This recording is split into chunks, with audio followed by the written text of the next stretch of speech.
Sir Visakha steel plant గురించి మీరు ఏమంటారు? ఏంటి స్టీల్ ప్లాంట్ మన ఆంధ్రప్రదేశ్ ఎడగొట్టాం కదా, తక్కువ స్థాయిలో ఉంది. అదే కత్తి మనకు ఆధారం, మన రాష్ట్రానికి అదే ఆధారం. అది కూడా ప్రైవేట్ కారణకి వెళ్తే మనకు రాబడి ఉండదని మా కార్మికులందరూ స్ట్రైక్ చేయటం, స్టీల్ ప్లాంట్ మనకు పోనీయకుండా చేయాలని అందరూ పోరుకాడుతున్నారు. మోడీ గారు పెద్ద పెద్ద ఆద్వాని బడా షెట్లతో అప్పులు తెచ్చి స్టీల్ ప్లాంట్ ప్రైవేట్ కారణం చేయాలని మోడీ గారు చూస్తున్నారు. మరి వాళ్ళ అనుచరులు కదా ఏదో ఊరినే డ్రామాలు ఆడతాం. చంద్రబాబు నాయుడికి బాగా వెన్నతో పెట్టిన విద్య. ఆడు ఆ దుర్మార్గుడు పిల్లనిచ్చి, పొలం ఇచ్చి, పార్టీ ఇచ్చి, పదవి ఇచ్చి బతుకమ్మని చెప్తే మావనే ఎన్ని పోటు పొడిచి సావదగిన దుర్మార్గుడు. వాడి మాటలు నమ్మేవాళ్ళు సత్యం ఏనాటికైనా ఒకసారి జయిస్తుంది, దుర్మార్గం నశిస్తుంది. ఆ నశించే రోజు వస్తుంది. ఎన్ని డ్రామా పవన్ కళ్యాణ్ అవునే, చంద్రబాబు నాయుడు అవునే, ఈ స్టీల్ ప్లాంట్ ఈ 5 ఏళ్లలో ప్రైవేట్ కారణకే పంపించేస్తారు. అది ఆ కేంద్ర గవర్నమెంట్ తలుచుకుంటే ఇవాళ మోడీ కూడా కాంగ్రెస్ పార్టీ 40, 60, 70 ఏళ్ళ నుంచి కూడా ఉండే రాజ్యం పరిపాలన చేస్తే ఈయన గారు మతత్రాలు, కులాంతరాలు తెచ్చేసి దేశాన్ని అంత అల్లకొల్లాలు చేస్తున్నాడు. ఈయనకి మొన్న కూడా ఈ ఓటింగ్లో ఫార్ములేటుగా కేంద్రం కానుంచి పట్టుబడి తప్పుబట్టి ఈ ఓట్లన్నీ వేసుకోవటం, ఈ సీట్లు జరగటంలోనే గెలుపు పొందారు. లేకపోతే వాళ్ళ చరిత్రలో గెలిచేవాడు కాదు. మోడీ గారు కూడా వాడిపోయేవాడే. వాళ్ళు అటు సాగిస్తున్నారు. రాజులు ఎప్పుడు సాగినన్నాలు సాగించుకుంటూనే ఉంటారు.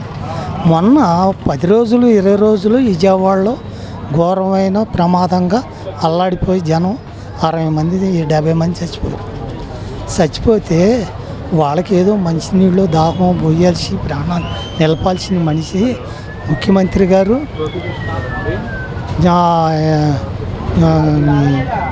సురేష్ మీదను, అవినేష్ మీదను, పార్టీ వాళ్ళ మీద కేసులు పెట్టి వాళ్ళని జైల్లో పెడతాం. ఇది ముఖ్యమా? అది ముఖ్యమా? పేదవాళ్ళని ఆదుకోవటం ముఖ్యమా? ఏనాడో పార్టీ ఆఫీసు మంగళగిరిలో పాడు చేశారని వాళ్ళని అరెస్ట్ చేసి కొట్టించి జైల్లో పెట్టడం. దీనిపైన కూడా జగన్మోహన్ రెడ్డి గారు కూడా అంటున్నారు, వరదల విషయాన్ని డైవర్ట్ చేయడానికి వీళ్ళపైన కేసులు పెట్టారంటూ కూడా జగన్మోహన్ రెడ్డి గారు అంటున్నమాట. నిజమేనంటారా? స్టీల్ ప్లాంట్ కేసులు పెట్టారు, బోర్డులు ఆయన మీద కేసులు పెట్టారు. అలింగాకే కానయ్యా వాళ్ళేమో రెడ్లు. మన ప్రపంచంలో మన ఇండియా 2 రాష్ట్రాలు కలిసి ఉన్నప్పుడు కూడా వీళ్ళు అవకతవకళ్ళు ఎవరో కాదు, రెడ్లే రాజులు. వాళ్ళే పరిపాలన చేశారు 60-70 ఏళ్ళైనా. ఆయనకేమో ఒక్కడే ఇప్పుడు రాజశేఖర్ గారు, రెడ్డి గారు, రాజశేఖర్ గారు ఎలిగిటర్లో మరణించారు. ఒక్కడే ఉండాలని ఆధారంగా ఏదైనా కేసులు బలాంపులు చేద్దామంటే ఎఫ్ఆర్ కూడా లేకోకుండా ఆయన్ని వదిలిపెట్టి ఈయన జైల్లో భారతంగా హింసించారు. అయితే ఎన్నికల ప్రచారాల్లో చంద్రబాబు నాయుడు గారు కానివ్వండి, పవన్ కళ్యాణ్ గారు ప్రైవేటీకరణ కాకుండా చూస్తామని చెప్పేసి కూడా చెప్పారు ఎన్నికల హామీలు.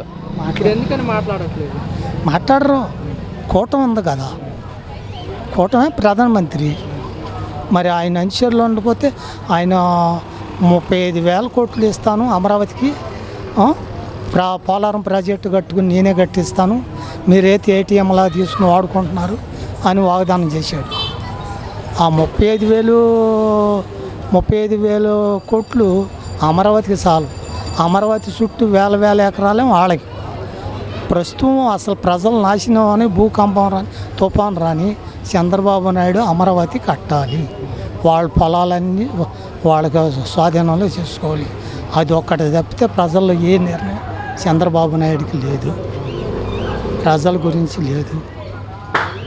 మరి అక్కడ కార్మికులు కూడా అందరూ వీళ్ళు ప్రైవేటీకరణ కాకుండా చేస్తా అన్నారని చెప్పేసి కూడా వాళ్ళంతా కూడా ధర్నాలు చేస్తున్నారు. మరి ఇప్పుడు ఈ మాట తప్పినట్టు అయింది కదా.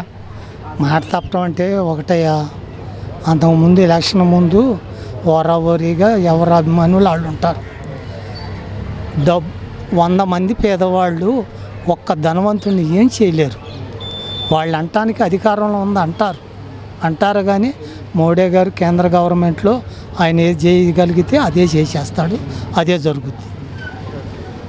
ఇప్పుడు పవన్ కళ్యాణ్ చంద్రబాబు నాయుడు గారు ఉన్నారు కదా ఆంధ్ర నుంచి, వీళ్ళు ఎందుకు మాట్లాడట్లేదు, కేంద్రం ఒప్పుకుంటుంది కదా అని చెప్పేసి కూడా కొన్ని విమర్శలు కూడా వస్తున్నాయి. దీని గురించి మీరేమంటారు? చెప్పేదేమో కూటమి ఆడదు కదా అయ్యా, ఆయన మాట వినపోతే వాళ్ళు ఏమి నిధులు ఇవ్వరు కదా. మన రాష్ట్రమే చిన్నదైపోయి తగ్గుముఖం అయింది. ఏదో రకంగా మనం వాళ్ళు చేసి నిధులన్నీ పట్టుకుని అమరావతి కట్టాలి, అది ఒకటే దీక్ష వాళ్ళకి. తప్పితే స్టీల్ బ్యాండర్ పోయినా బాధ లేదు, ఈ ఆంధ్రప్రదేశ్ అంత కుట్టుకుపోయినా బాధ లేదు అక్కడ. అయితే గత వైసీపీ ప్రభుత్వం కూడా విశాఖ స్టీల్ ప్లాంట్ని ప్రైవేట్కరం కాకుండా చూసింది 5 సంవత్సరాల్లో కూడా. మరి ఇప్పుడు ప్రైవేట్కరణ అయ్యే అవకాశం ఉంది కదా? అవకాశం చేస్తారు, కేంద్ర గవర్నమెంట్ చేతిలో ఉంది. వాళ్ళు అద్వాని పెద్ద పెద్ద మండాలి బడాల దగ్గర అప్పులు తెచ్చాడు, దేశాలకు పెట్టేస్తున్నాడు ఆయన ఇష్టం వచ్చినాయని. మతాంతకరాలు, దేవాలయాలు ఇవన్నీ కట్టేయటం, నదులన్నీ వాడుకుంటున్నాడు. కట్టుకున్నప్పుడు ఆయన మరి ఇవ్వాలి, వాళ్ళు ఊరికి ఇవ్వరు కదా. దేశాలు కొనగలిగేంత బడావాళ్ళు అయ్యి వాళ్ళ మాట తీసేస్తే గవర్నమెంట్ పడిపోద్ది. ప్రైవేట్కరణ అయ్యే అవకాశం ఉంటుందంటారా? మోడీ గారు తలుచుకుంటే అయిపోతుంది. ఎన్నాళ్ళు మరి ఆంధ్ర వాళ్ళది ఆంధ్ర లేదు, ఏం లేదయ్యా, ఆంధ్ర లేదు, ఏం లేదు. ధనం అంతా ఆస్తి అంతా తెలంగాణలో ఉండిపోయింది. ఒట్టు బట్టలతోనూ ఊరిని సంసారం చేసుకున్నట్టు బతకటానికే ఉంది ఆంధ్రప్రదేశ్. కాదండి, ఇప్పుడు చంద్రబాబు నాయుడు గారు చెప్పిన పథకాల వల్లే ప్రజలు మొత్తం ఓట్లు వేసారంటారా?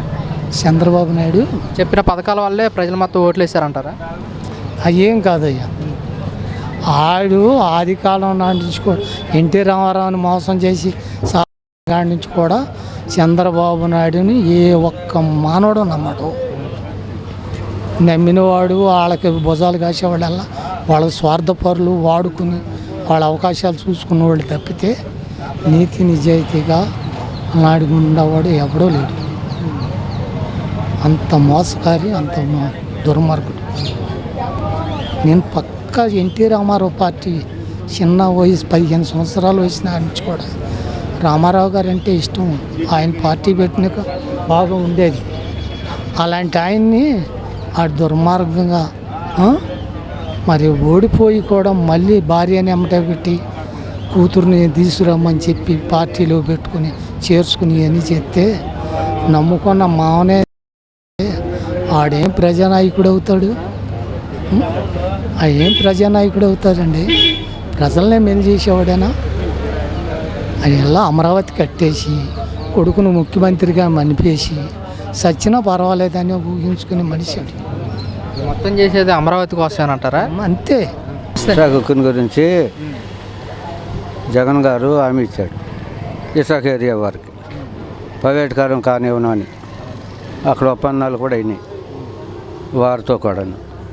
వీళ్ళు ఏం చేశారంటే మోడీ గారు, చంద్రబాబు, ఈ పవన్ కళ్యాణ్ కలిపి కూటమికి కలిసి ఏం చేశారంటే అది ప్రైవేట్కారం చేసుకుంటే మనకి మేలు జరుగుద్ది మోడీ గారు ఉంటేనని మోడీ గారిని జతగట్టారు అండి. జతగట్టేవాడు అది విఫలమైంది ఇప్పుడు. ఎందుకంటే ఆయన మొట్టమొదటి నుంచి మోడీ గారు దాన్ని ప్రైవేట్కారం చేయాలని ఉద్దాంతంలో ఉన్నాడు. జగన్ గారు వస్తే అది వీలు పడదు, అందుకని ఈయన తప్పియాలని ప్లాన్తో ఆయన వెళ్ళాడు.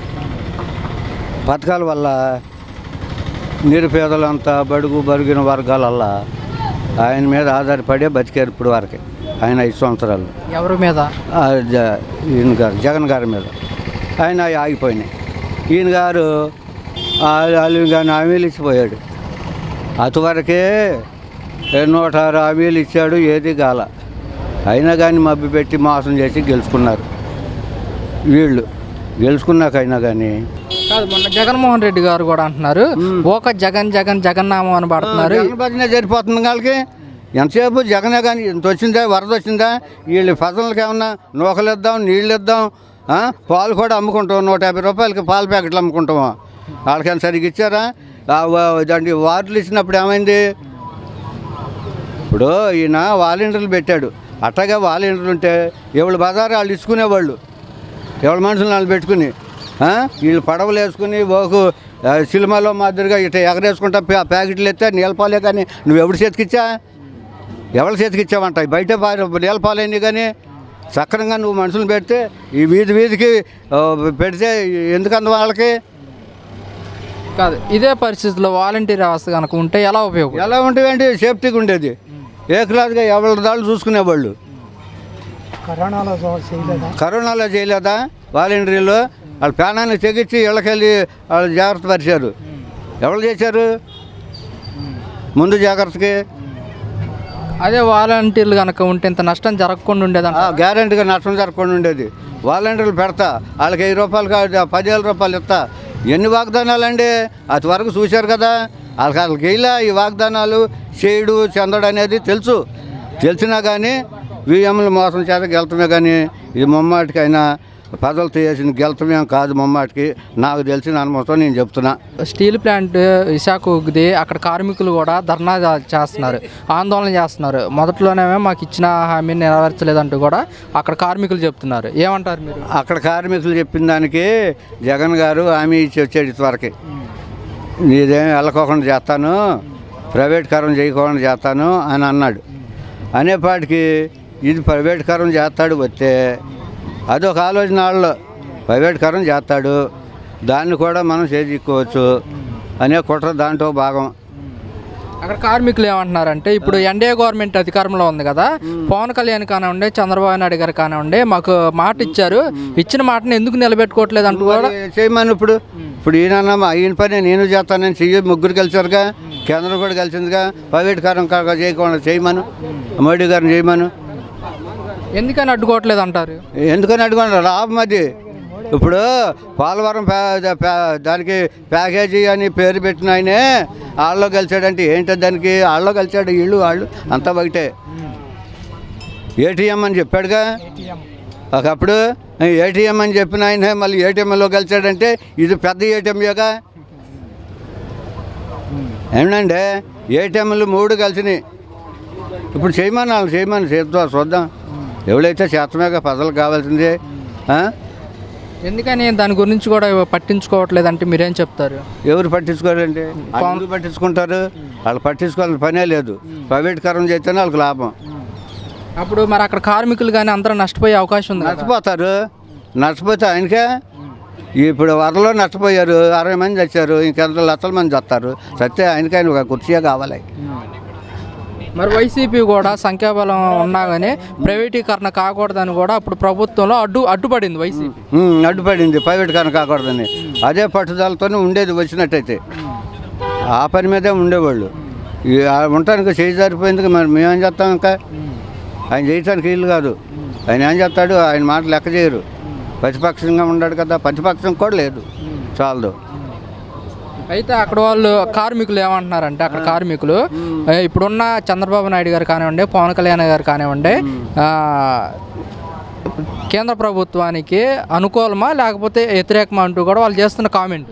వాళ్ళ చేస్తాడని ఆ చేత అటుంటారు. మొగ్గు ఎదురు తిరిగితే పని జరగదు కదా, చేయమని అడుగుతారు. మళ్ళీ కొంతమంది ఏమో మేము చేయమని నిఘాపుతూ ఉంటారు. మరి అలా ఏం చేస్తారంటే నిఘా ఉండే వాళ్ళని ఎదురు తిరిగిన వాళ్ళేమో కేసులు పెడతారు. వాళ్ళకేమో దొడ్డు వాళ్ళంబడి తిరిగే వాళ్ళకేమో అట్లా మేతేసి ముంచుతారట, అంతే. మరి అలా చేయకుండా ఉంటే మరి ఇచ్చిన మాట తప్పినట్లే. ఎన్ని మాటలు తప్పలా? వీళ్ళ కొత్త ఏంటి? చంద్రబాబు నాయుడు గారికి మాటలు తప్ప ఇక కొత్త ఏంటి? రాష్ట్రం అంతా తెలుసు, ఈ దేశాలు కూడా తెలుసు. అదేంటండి ఆయన 3 సార్లు ముఖ్యమంత్రి. ఏంటండి నువ్వు చెప్పేది ఏంటి? ఆయన ఇష్టం మన ఇష్టమా? కూలికి తీసుకెళ్తాడు నన్ను ఒక రైతు. ఎన్నో ఆశలు చెప్తాడు, తీసుకెళ్తాడు. పొద్దుకు మాలి మామూలు కూలీ ఇస్తాడు. అవి ఇస్తానన్నాడు, నీకు ఇస్తానన్నది ఇచ్చానంటాడు. ఏం చెప్తా? అంతే, ఇది పద్ధతి. ఏంటంటారు మరి ఇచ్చిన పథకాలు అమలు చేసే అవకాశం పదే లేదు. నీళ్ళ చల్లాడికి పోతూ ఉంటాయి, ఆ వరదలో పోయినాడు పోతూ ఉంటాయి. ఆయన కార్యక్రమం అంతా ఈయన దుమ్మెత్తిపోతాం, వీళ్ళు ఎమ్మెల్యే మీద కేసులు పెడతాం, వీళ్ళని చిత్రవాసం చేయటం, ఈ పని మీదే ఉంటాడు. కానీ ప్రజల పరిపాలన కాదు ఇది. వాళ్ళని టార్గెట్ చేసే పరిపాలన. వాళ్ళు వచ్చా బోపెత్తాడు. వాళ్ళని అందరినీ వైసీపీ అనే ముద్ర వేసుకున్న నల్ల లాగి కొడతారు. సార్ కూటమి ప్రభుత్వం వచ్చి 100 రోజులు అవుతుంది. 100 రోజుల పరిపాలన ఎలా ఉందంటే మీరు ఏం చెప్తారు? 100 రోజుల పరిపాలన మనకేం తెలుసు, బాగానే ఉంది. బాగానే పరిపాలిస్తున్నారు ఇప్పటికి. కాకపోతే రోడ్లు బోట్లు గోతులు అయ్యి పొడవల అంత మటుకే తెలుసు మనకి, ఏం తెలియదు. ఇంక ఇంకోళ్ళని అడుగు. ఇంకా అడుగుతాను కానీ 100 రోజుల పరిపాలనలో ఎలాంటి పథకాలు తీసుకొచ్చారు, ఎలాంటి అభివృద్ధి జరిగిందంటే ఏం చెప్తారు? అభివృద్ధిలో ఏముంది, అన్నీ బాగానే ఉండాలి. మన తెలిసిన మటుకు బాగానే ఉండే. అది గత వైసీపీ పరిపాలన ఎలా ఉందంట? గత వైసీపీ పరిపాలన అది బాగానే ఉంది. అది బాగానే ఉందండి. ఆయన ఏమేం పథకాలు అమలు చేశారంటే ఏం చెప్తారు? ముసలోళ్ళకి డబ్బులు ఇవ్వటం అన్నీ చేయాల్సినవి ఆయన బాగా చేశాడు. ఇది బాగానే ఉంది, అది బాగానే ఉంది. ఇప్పుడు ఏం తప్పు కనపడతలే. అంటే రాబోయే రోజుల్లో ఎలా ఉండబోతుంది ఈ ప్రభుత్వం? రాబోయేది ఎడ తెలుసు, ఉండదు చెప్తాం కానీ జరిగేది రాబోయేది ఎప్పుడూ చెప్పలేము. జరగబోయేది ఇప్పుడు బాగానే ఉంది. ఇది కాడ ఈ పరిపాలన కాడ తప్పు లేదు. అది అంటే వైసీపీ వాళ్ళు ఏమంటున్నారంటే మా ప్రభుత్వం అధికారంలోకి వచ్చినట్టయితే పథకాలు మొత్తం అమలు చేసే వాళ్ళమే అంటున్నారు. అంటారు. పోయిన వాళ్ళందరూ నేను చేస్తాను చేసేవాడిని అంటారు. ఉంటే చేసేవాడిని అంటారు. అది ధర్మమే కదా. నేను ఉంటే బ్రహ్మాండంగా చేసేవాడిని, లేకపోతే తలకొల్లలో ఉందంటారు. వీళ్ళు చేసేది వీళ్ళు చేస్తున్నారు. పాపం చాలా ఎన్ని వచ్చినా కానీ అన్ని చూస్తాం. అవన్నీ బాగా చేస్తున్నాడు చంద్రబాబు కూడా.